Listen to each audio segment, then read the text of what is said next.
Scene 2. A street. Enter Capulet, Paris, and servant. Capulet.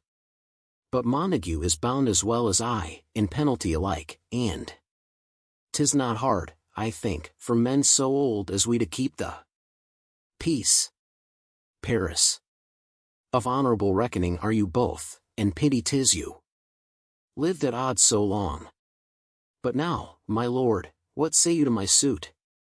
Capulet. But saying o'er what I have said before, my child is yet a stranger in the world. She hath not seen the change of 14 years, let 2 more summers wither in their pride, ere we may think her ripe to be a bride. Paris. Younger than she her happy mother's maid. Capulet. And too soon marred are those so early made. The earth hath swallowed all my hopes, but she is the hopeful lady of my earth. But woo her, gentle Paris, get her heart. My will to her consent is but a part, and she agree, within her scope of choice lies my consent and fair according voice. This night I hold an old accustomed feast, whereto I have invited many a guest, such as I love, and you, among the store. One more, most welcome, makes my number more. At my poor house look to behold this night earth-treading stars that make dark heaven light.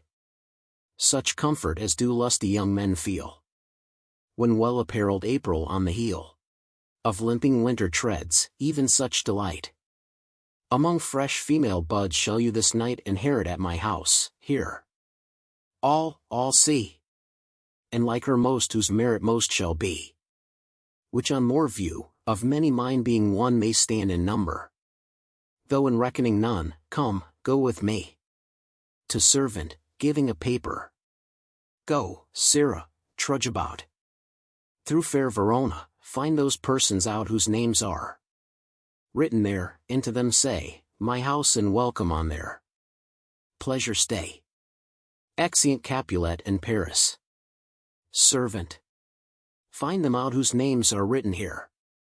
It is written, that the shoemaker should meddle with his yard, and the tailor with his last, the fisher with his pencil, and the painter with his nets, but I am sent to find those persons whose names are here writ, and can never find what names the writing person hath here writ.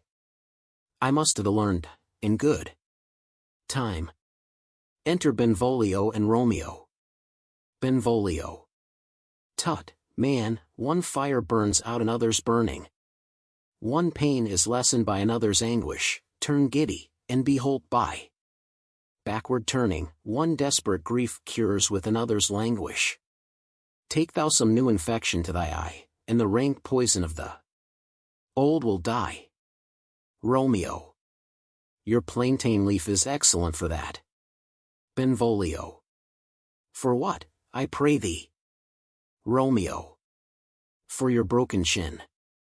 Benvolio. Why, Romeo, art thou mad? Romeo. Not mad, but bound more than a madman is. Shut up in prison, kept without my food. Whipped and tormented and, godden, good fellow. Servant. Godden. I pray, sir, can you read? Romeo. I, mine own fortune in my misery. Servant. Perhaps you have learned it without book, but, I pray, can you read any thing you see? Romeo. I, if I know the letters and the language. Servant. Ye say honestly, rest you merry. Romeo. Stay, fellow, I can read. Reads. Signor Martino and his wife and daughters, County Anselm and his beauteous sisters, the lady widow of Vitravio, Signor Placentio and his lovely nieces, Mercutio and his brother Valentine, mine uncle Capulet. His wife and daughters, my fair niece Rosalind, Livia, Signor Valencio and his cousin Tybalt, Lucio and the lively Helena. A fair assembly, whither should they come? Servant up. Romeo. Whither? Servant. To supper, to our house. Romeo. Whose house? Servant. My master's. Romeo. Indeed, I should have asked you that before. Servant.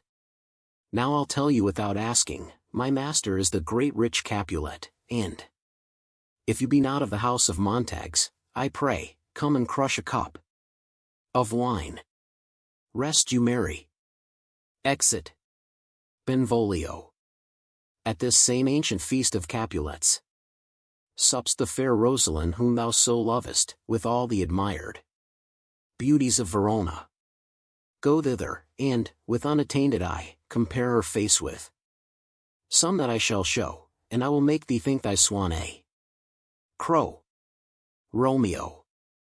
When the devout religion of mine eye maintains such falsehood, then turn tears to fires, and these, who often drowned could never die, transparent heretics, be burnt for liars. One fairer than my love, the all-seeing sun ne'er saw her match, since first the world begun. Benvolio. Tut, you saw her fair, none else being by, herself poised with herself in either eye. But in that crystal scales let there be weight. Your lady's love against some other maid that I will show you, shining at this feast. And she shall scant show well that now shows best. Romeo. I'll go along, no such sight to be shown, but to rejoice in splendor of mine own. Exeunt.